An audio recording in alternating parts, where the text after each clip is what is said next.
अभी मौनी अमावस्या आने वाली है जी 18 जनवरी 2026 को मौनी अमावस्या है, दिन रविवार, उस दिन जी। पड़ने वाला है। ओके और मौनी अमावस्या को मौनी अमावस भी कहते हैं। जी। जैसा नाम से प्रतीत होता है कि उस दिन मौन रहने का दिन है। अच्छा कहते हैं कि उस दिन एक दिन मौन व्रत करना चाहिए, बड़ा अच्छा माना गया है। उस दिन चुपचाप बिना कुछ बोले एक दिन का व्रत कर लो, सभी को। बड़ा महत्व है मौनी अमावस्या का। पितृदोष के लिए तो ये सर्वश्रेष्ठ दिन है। ओके जैसे पितृ श्राद्ध पक्ष आता है ना, पितृ पक्ष जी आता जी है, जी। वैसे ही पितृदोष के लिए ये बहुत ही अच्छा दिन माना गया है। इसी दिन समुद्र मंथन से अमृत कलश निकला था, ओके मौनी अमावस्या के दिन ही। ओके तो इस दिन को हम आसान नहीं समझ सकते, बहुत डीप समझने वाला दिन जी है जी बिल्कुल। मौनी अमावस्या वाले दिन। यदि किसी ने भी आपको बता दिया कि आपकी कुंडली में पितृदोष है, आपको पितृदोष के कारण नौकरी की, कर्जे की, जॉब की, मैरिड लाइफ की, फाइनेंस की, रिश्तों की कोई भी दिक्कत यदि पितृदोष की वजह से आ रही है, तो ऐसे उपाय बता करके जा रहा हूं, ये आपने अगर कर लिए तो आपके जीवन से पितृदोष समाप्त हो जाएगा। जी मौनी अमावस्या के दिन जितना हो सके पितरों के निमित्त दान करें। जी आप भोजन का दान कर सकते हैं, आप वस्त्रों का दान कर सकते हैं, आप कोई बीमार है उसको दवाई दिलवा सकते हैं। जी जी दान करें, इस दिन दान का बड़ा महत्व है। जी। एक दिन का मौन रहते हुए व्रत करें। और अगर मैं साफ शब्दों में कहूं तो मौनी अमावस्या के दिन अगर संभव हो तो माँ तुलसी की पूजा जरूर करें। हालांकि इस बार रविवार पड़ रहा है तो जी जल मत चढ़ाना भाई, क्योंकि रविवार को माँ तुलसी में जल नहीं चढ़ाते। पीपल को जल चढ़ाने का विधान है, लेकिन इस बार नहीं चढ़ाना है क्योंकि रविवार है और रविवार को पीपल के वृक्ष को भी जल नहीं दिया जाता, तो ये नहीं करना है इस बार। वैसे हर बार आप कर सकते हैं, पितरों के लिए बहुत अच्छा उपाय है। एक मुट्ठी भुना हुआ आटा और उसमें शक्कर मिला करके उस दिन चींटियों को आप जरूर खिलाएं, आपको पितृदोष से मुक्ति मिल जाएगी। जी एक आटे की लोई बना करके, पेड़ा बना करके गाय को जरूर खिलाएं, बैल को, भगवान नंदी को जरूर खिलाएं। जी मंदिर जाते हो ना जी बिल्कुल। शंकर जी के, जी तो किसके कान में कहते हो कुछ मांगना होता है? नंदी तो जी के नंदी जी के। जी तो इस दिन नंदी जी को मत भूलना। नंदी जी के एक ध्यान रखना, जो भी आपके आसपास बैल हो, सांड आजकल आपको मिल जाते हैं बड़े आराम से, बिल्कुल शहर में भी मिल जाते हैं, जी तो वहां उसको आप आटे की लोई खिलाएं, रोटी जी खिला सकते हैं गुड़ रख के, हल्दी लगा के। बड़ा अच्छा उपाय है पितरों के निमित्त। और भगवान शंकर को इस दिन एक लोटा जल काले तिल डाल करके जरूर चढ़ाएं। प्रार्थना करें कि मेरे पितरों को जो है आप शांति दें, उनकी आत्मा को शांति दें, जी उनकी जो है वैकुंठ को, उनकी यात्रा हो जाए, वैकुंठ की प्राप्ति हो जाए। भगवान शंकर जरूर उनका जीवन जो है पितरों का, पितृलोक से उनको स्वर्गलोक की तरफ भेज देते हैं, ऐसा मेरा पूर्ण विश्वास है। जी ये करना चाहिए, बड़ा प्रबल है। एक काम और, जिसको भी बहुत ज्यादा पितृदोष है इस दिन, वो माँ तुलसी के समक्ष दीपक जलाएं शाम के समय सूर्य अस्त होने के बाद, और 108 परिक्रमा माँ तुलसी की जरूर कर लें, जी। पितृदोष खत्म हो जाए। पितृदोष खत्म। सर हम डेली लाइफ में अपनी ऐसी क्या गलतियां करते हैं जिससे हमें पितृदोष लग जाता है? हाँ बिल्कुल, बहुत अच्छी बात आपने कही। देखिए, हमारे जो बुजुर्ग हैं वो हमेशा, आपके भी बुजुर्ग, हमारे भी बुजुर्ग, बाबा दादा नाना नानी जो भी थे, माता पिता तो हमारे हैं अभी, और प्रभु करे कि बैठे रहे बहुत लंबे समय तक। जी तो मैं हमेशा एक चीज कहता हूँ, गलतियां क्या हैं? गलतियां हम अपनी परंपराओं को भूलते जा रहे हैं, बस, और कोई गलती नहीं कर रहे। परंपराओं में भी मैं कहता हूँ आजकल समय कम है, कम करो लेकिन कुछ तो करो। जी जी हम लोग कुछ भी करने को तैयार नहीं है। जी ना हम दान करते हैं, ना हम पुण्य करते हैं, ना हम कुछ। ऐसा कहावत है, शास्त्रों में ऐसा वर्णन मिलता है कि अगर आप लाखों हाथों से कमा रहे हो तो हजारों हाथों से बांटना सीखो, जी जी बाकी बचा लो, सारा नहीं बांटना। अगर लाखों हाथों से कमा रहे हो तो हजारों हाथों से बांटना सीखो। जी। दान का इतना महत्व हमारे शास्त्रों में बताया गया है। और सर ऐसा भी है ना, कर इस हाथ से अगर दान कर रहे तो इस हाथ को पता नहीं क्यों चलता। बताना है? वो दान है, दिखावा नहीं। जी आजकल क्या है, दान भी दिखावा बनकर रह गया है। बिल्कुल प्रॉब्लम यहाँ चल रही है। तो दिखाओ मत, दान करो, बहुत जरूरी है। बस अगर आपने उतना कर लिया तो उतना काफी हो जाता है, पितृदोष अपने आप खत्म हो जाएगा। ओके। मौनी अमावस्या में ये आपकी रेमेडीज जो आपने बताई ये 100% काम करेंगी, पितृदोष गारंटीड। 100% काम करेंगी। तो आपको मौनी अमावस्या में ये काम जरूर करना है, ये रेमेडी जरूर करनी है, और कमेंट में जरूर बताना कि आपने ये रेमेडी करी या नहीं करी। सर पितृदोष का एक और है कि मतलब पितृदोष की जब लग जाती है समस्या में तो हमें पता नहीं चलता कि हमें पितृदोष है, तो हम कैसे जान सकते हैं कि हमें पितृदोष है? देखो, सबसे अच्छा तरीका तो आप किसी अच्छे ज्योतिष के पास चले जाओ, जी। वो आपको बता देंगे कि आपकी कुंडली में पितृदोष है नहीं, लेकिन अच्छे ज्योतिष के पास। मैं फिर से कहूंगा, अगर सिम्टम्स देखे जाए सिम्टम्स की अगर मैं बात करूं, आपके कारोबार में रुकावट आ रही है, काम नहीं चल रहा, आगे नहीं बढ़ रहा, वंश वृद्धि नहीं हो रही, संतान नहीं हो रही, जी पितृदोष बहुत बड़ा कारण है। आजकल तो आपका सर चलता चलता काम बिल्कुल रुक जा रहा है, पितृदोष बहुत बड़ा कारण है। जी। आपके रिश्तेदारों से, आपके अपनों से आपकी नहीं बन रही है, पितृदोष बहुत बड़ा कारण है। जी आपके बच्चे नहीं पढ़ रहे हैं, जीवन में आगे नहीं बढ़ रहे हैं, पितृदोष उसका बहुत बड़ा कारण है। तो बच्चे की पढ़ाई पे भी ये बिल्कुल, पितृदोष का हर impact चीज पर पड़ता है। पितृदोष का इम्पैक्ट आता है। अच्छा, लेकिन उसके लिए छोटे छोटे उपाय ही काफी हो जाते हैं, बहुत ज्यादा घबराने की, डरने की आवश्यकता बिल्कुल नहीं। जैसे आजकल वैसे बच्चों की बात आ ही गई यहाँ पे, बच्चों में कॉन्फिडेंस लो होते जा रहे हैं, पढ़ाई में मन नहीं लगता, जैसे कि आपने बोला, वो भी एक कारण पितृदोष का हो सकता है। उसके अलावा हमें कोई उपाय करना हो, कुछ करना हो? बच्चों की बात जब आपने छेड़ी दी है, तो 23 जनवरी दिन शुक्रवार को बसंत पंचमी का दिन आ रहा है, जी अभी जनवरी में। जी। और बसंत पंचमी का दिन बच्चों के लिए बड़ा शुभ दिन है। ओके। ऐसा कहते हैं कि जिनको बच्चे अभी कुछ समय पहले हुए, जो 6 महीने में बच्चे को पहला अन्न खिलाया जाता है, जी वो अगर बसंत पंचमी के दिन खिलाया जाए जी। तो बच्चा जीवन भर निरोगी रहता है। ओके। उसको आसानी से कोई समस्या नहीं आती, उसको आसानी से हेल्थ में कोई इश्यूज नहीं आते। अच्छा। बसंत पंचमी के दिन जब आपका बच्चा छोटा है, उस 6 महीने साल भर का हुआ है, तो आप एक सोने की अगर कलम मिल जाए तो बहुत अच्छा, जो बहुत मुश्किल है। न मिले तो अनार की कलम तो मिल जाएगी। अनार की कलम ले, थोड़ा सा शहद लें, उसमें डुबोएं और उस बच्चे की जीभ पर आप ए लिख दें। ए इंग्लिश वाला ए नहीं, ए उस पर मात्रा और बिंदी, जी जी। वो आप एम लिख दीजिएगा उसकी जीभ पर। बड़ा शुभ है। कहते हैं वो बच्चा जीवन में वाक चातुर्य उसको मिल जाता है, उसको कम्युनिकेशन में कोई हरा नहीं सकता। वो बच्चा अपनी बात कहना सीख जाता है और बहुत कॉन्फिडेंटली, और पूरे जीवन भर उसको बातों से कोई, उससे ज्यादा बातों का धनी कोई व्यक्ति, कोई बच्चा हो ही नहीं सकता है।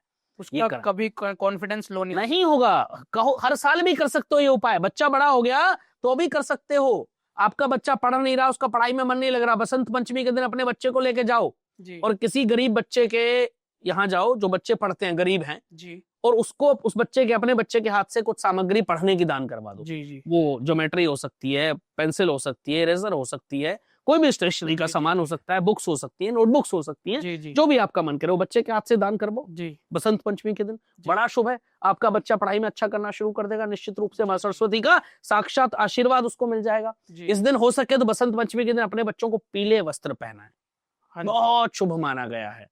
इस दिन बच्चों का पीले वस्त्र पहनना, कहते हैं कि उनकी तकदीर भी खोल देता है। अच्छा, बसंत पंचमी आप ज्यादातर देखेंगे भगवान के मंदिरों में, जी जी जी। ज्यादातर मंदिरों में पीले।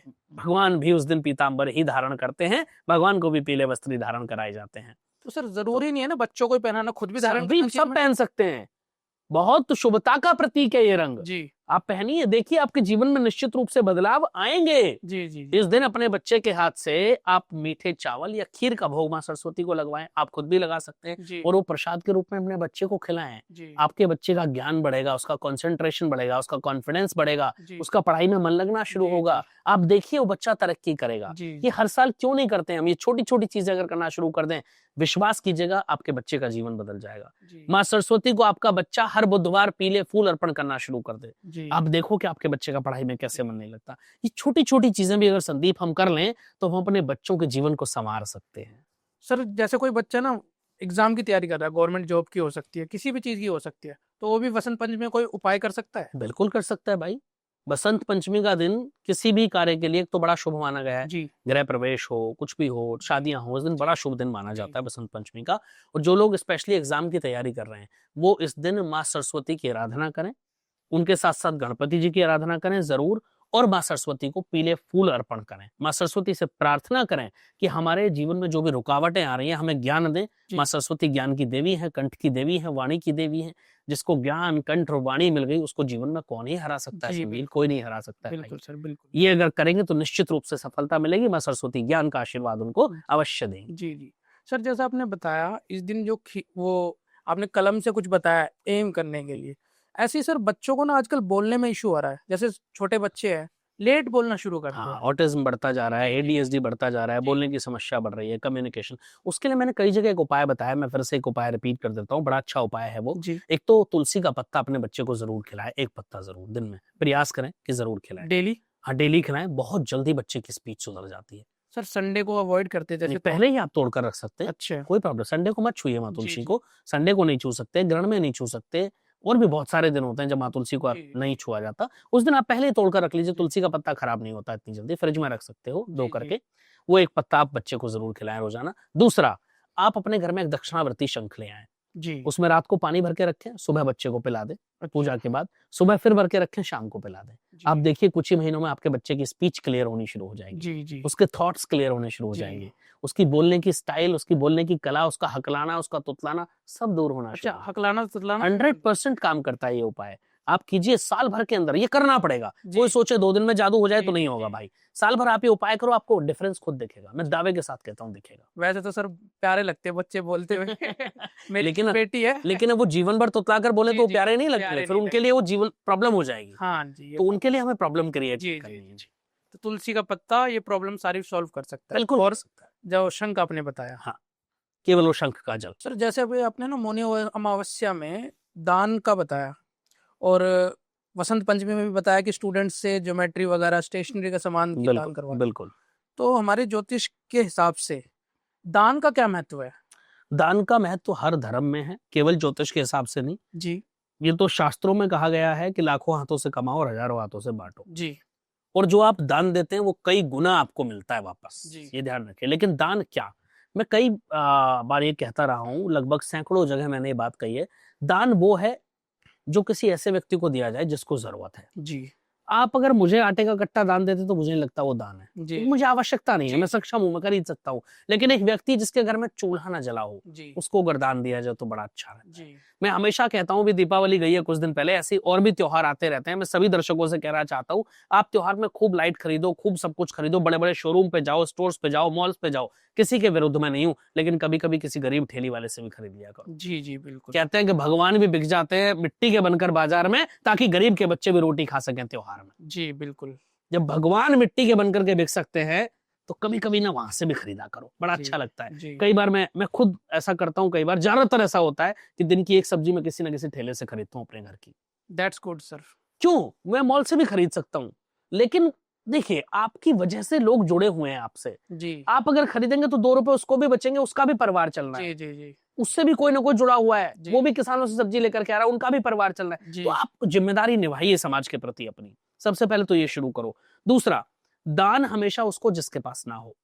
कोई गरीब व्यक्ति है जिसके पास खाने के लिए पैसे नहीं है, आप उसको दान दे दो। जी उसके मन के जो भाव होंगे, जो दुआएं निकलेंगी, जी वो आपको इतने बड़े फल दे जाएंगी, वो इतनी फलित हो जाएंगी जो अपने बड़े बड़े उपाय नहीं फलित होंगे। जी कोई बेचारा गरीब है, उसके पास ट्रीटमेंट के लिए पैसे नहीं है, कोई रोड पर एक्सीडेंट हो गया, उसको उठा के हॉस्पिटल पहुंचा दो, अगर उसकी जान बच गई तो सोचिए आपने किसी की जान बचा दी। किसी की जान बचाना कितना बड़ा पुण्य का काम है। और खुद को भी कितना अच्छा लगेगा सर।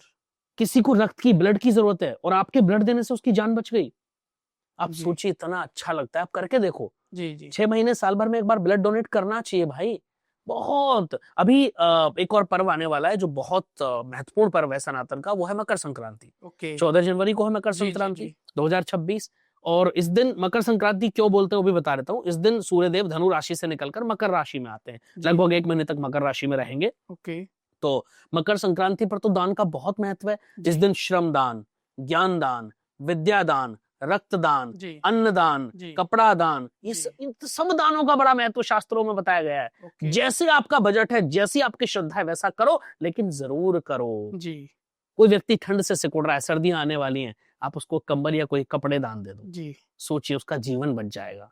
तो दान हमेशा वो होना चाहिए जो किसी के काम आ सके। जी केवल व्यर्थ में दान करना, उसका कोई लॉजिक नहीं समझता। दूसरा, प्रभु तो कहते हैं नर सेवा नारायण सेवा। भगवान को हमारी आवश्यकता नहीं है, भगवान तो दाता है, वो सबको देते हैं, वो हमें भी देते हैं। जी उनको क्या जरूरत है हमारे पैसे की। भगवान कहते हैं मेरे भक्तों की सेवा ही मेरी सेवा है। जी बिल्कुल तो भगवान तो हर चीज में, हर जीव के अंदर आत्मा है, छोटे से छोटे जीव से लेकर के बड़े तक की हम जी बात जी करें, जी सबके अंदर आत्मा है। तो आप वो करो ना, कितना अच्छा लगता है। जी मैं हमेशा से कहता रहा हूँ कि दान जरूर करना चाहिए। और मकर संक्रांति के दिन तो दान करने से जीवन में सुख आता है, समृद्धि आती है। जी वो दान मकर संक्रांति के दिन जो आप दान करते हैं, वो कई गुना बढ़कर के वापस आता है, इसी जन्म में आता है। जी आप करके देखिए, जी आप कुछ ही वर्षों में महसूस करेंगे कि आपका जीवन पूर्णतः पलटता जा रहा है। जी जी करिए, बड़ा अच्छा उपाय है। इस दिन मकर संक्रांति के दिन गंगा स्नान का बड़ा महत्व है। आप गंगा स्नान कर सकते हैं, वहाँ यमुना के आसपास रहते हो तो यमुना जी में स्नान कर सकते हैं, या कोई भी पवित्र नदी जहां पे स्नान कर पाए। अगर कहीं नहीं जा सकते तो घर में ही बाल्टी में पहले गंगा जल डालिए, जी फिर जल डालिए। जी कहते हैं गंगा जल में जो डालते हैं वो गंगा जल बन जाता है। तो हाँ पहले हमेशा गंगा जल, उसके बाद जल, जी और उससे आप स्नान कर लो घर पे। देखो कितना अच्छा लगता है, बड़ा शुभ। आपका ऑरा स्ट्रांग हो जाएगा, आपको नजर लगनी बंद हो जाएगी, जी आपकी नेगेटिविटी खत्म हो जाएगी, आप पॉजिटिव रहना शुरू कर दोगे। आपका थॉट, आपके जो विचार हैं वो पॉजिटिव हो जाएंगे। जी करके देखो, ये छोटी छोटी चीजें हमारे जीवन को पूर्णतः बदलने की ताकत रखती है। जी, ये तो है सर। सर जरूरी नहीं दान मकर संक्रांति या वसंत पंचमी या वैसे भी मौनी या जब आपको मौका मिले तब करना चाहिए। जी जैसे आपको मौका मिले वैसे करना चाहिए, जी, जैसी आपकी सामर्थ्य हो वैसे करना जी। चाहिए, लेकिन हमेशा करना चाहिए। सर ऐसा अगर आप लाख कमा रहे हो तो उसमें से कुछ ना कुछ जरूर दान करो। मैं कहता हूँ 1000 ही करो, लेकिन जी करो। जी जी आप मान लो ना नहीं कमा रहे, 1,99,000 कमा रहे हो, कोई जी, फर्क जी। नहीं पड़ेगा। जी मैं नहीं कहता कि आप सब कुछ दान कर दो, लेकिन एक बिल्कुल। छोटा सा हिस्सा, 1% तो जी, दान कर ही सकते जी हो। बिल्कुल बस कर वो सकते करना हैं। शुरू कर दो, जीवन बदल जाएगा। जी सर। मकर संक्रांति को तो खिचड़ी का पर्व कहा गया है। इस दिन आपने देखा होगा लोग खिचड़ी बांटते हैं, जी क्योंकि अन्नदान को महादान कहा गया जी है। जी जी तो वैसे भी आप रोजाना भी बांट सकते हैं, लेकिन इस दिन तो विशेष महत्व है। गुड़ का बहुत महत्व है। इस दिन आप गौ माता को एक आटे की लोई बनाए, पेड़ा बनाए या रोटी पर गुड़ रख करके जरूर खिलाएं। जी बहुत अच्छा माना जाता है। ये जी। छोटी छोटी चीजें ही करेंगे तो हमारे जीवन में बहुत बदलाव लाए जा सकते सर जैसा कि आपने अभी 2026 के त्योहार ही बताए सारे, मकर संक्रांति होगी, वसंत पंचमी होगी, अमावस्या शायद वो भी जनवरी में ही है सर। हैं। मौनी अमावस्या। हाँ जनवरी में। बिल्कुल बिल्कुल तो वो 2026 का ही पार्ट हो गया सर। बिल्कुल मैं थोड़ा 2026 को और एक्सटेंड करना चाहूंगा सर। बिल्कुल बिल्कुल 2026 में किसी को ग्रोथ पानी है, मतलब कुछ रेमेडीज करे जिससे करियर ग्रोथ मिले, पैसे की आवाजाही मतलब आना ज्यादा चाहिए और जाना कम चाहिए। जी जी जी जी बिल्कुल। देखिए, अगर आप 2026 में अपनी ग्रोथ चाहते हो, जी 2026 जो संवत्सर 2083 भी आने वाला है, जी चैत्र मास की शुक्ल पक्ष की प्रतिपदा तिथि से, जो जी। पहले नवरात्र से स्टार्ट होता है, जो लगभग अप्रैल के आसपास होता है, जी जी वहां से शुरू हो रहा है नया संवत्सर, जो हिंदू नववर्ष जिसको हम कहते हैं, सनातन नववर्ष जिसको हम कहते हैं। तो जीवन वहां से बहुत कुछ आप देखेंगे कि बहुत पॉजिटिव बदलाव भी जीवन में आते हैं, जी क्योंकि वो एक नई शुरुआत होती है हमारे जी, जीवन की, बिल्कुल। हमारे वर्ष की। जी अगर आपको ग्रोथ पानी है, कर्ज मुक्ति पानी है, पैसे नहीं आ रहे, कोई भी दिक्कत A to Z आपको चल जी। रही है, मैं 2026 के कुछ ऐसे उपाय बता के जा रहा हूँ जिसने कर लिए, मैं दावे के साथ कह रहा हूँ कि उसका जीवन खाली नहीं रहेगा, उसकी झोली खुशियों से भर जाएगी। जी, जी। भरेगा कौन? प्रभु। प्रभु भरे। करने वाले आप होने जी चाहिए। जी बहुत छोटी छोटी 3-4 चीजें बता रहा हूँ, यही कर लेना, इसी से जीवन संभल जाएगा। जी